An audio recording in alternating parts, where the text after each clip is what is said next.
तो आइए आज बहुत ही कमाल का म्यूजिक बजाने वाला हूँ जो कि 4-5 रहेगा गाने का। और अच्छा लगे तो लाइक जरूर कीजिएगा प्लीज।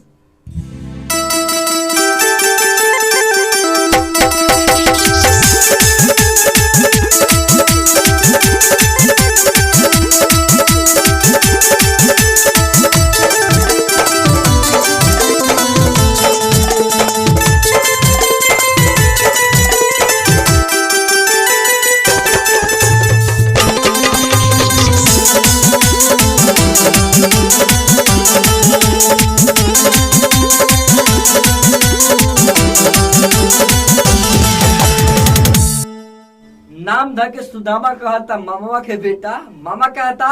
और इस म्यूजिक को बजा रहा था, बिल्कुल लाइव बजा रहे हैं भैया। और ये बाजा कितने रुपए में मिलता है? इसका बाजा का कीमत है 40 से 42 हजार रुपया।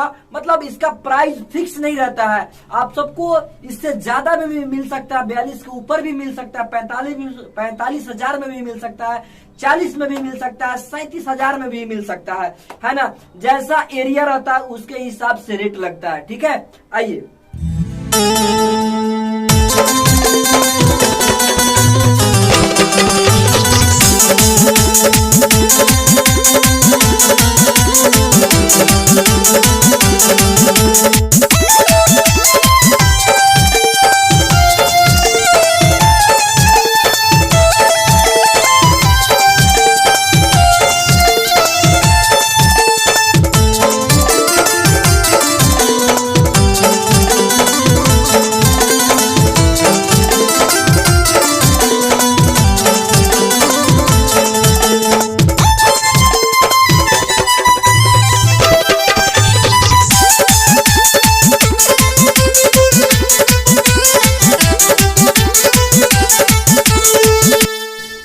मैं जहाँ पर जाता हूँ हमारे म्यूजिक से भाई लोग झूम जाते हैं। और मुझे बहुत ही अच्छा लगता है कि आप सब मुझे इतना प्यार दुलार दे रहे हैं। और मैं बिहार छपरा जिला से हूँ, है ना। और मैं जो हंसता हूँ ना, सिर्फ आप सबको हंसाने के लिए मैं हंसता हूँ भैया, है ना। तो आइए सुनते हैं।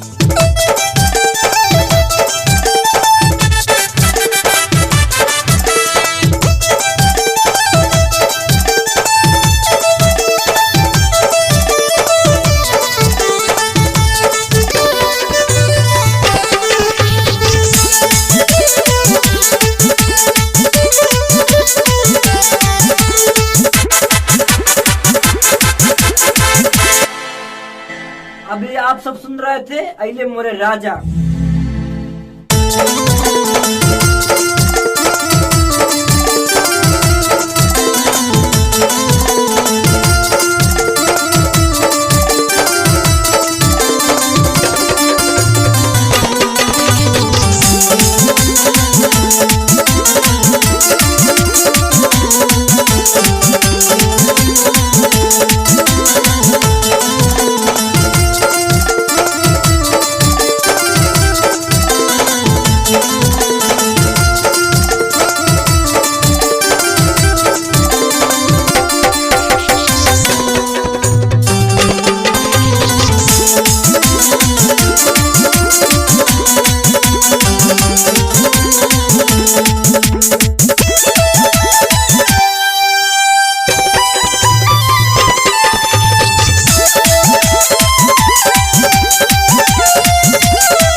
और आइए आप सब कूलर खोजता इस गाने को मैं बजा रहा था, चढ़नी जवानियां।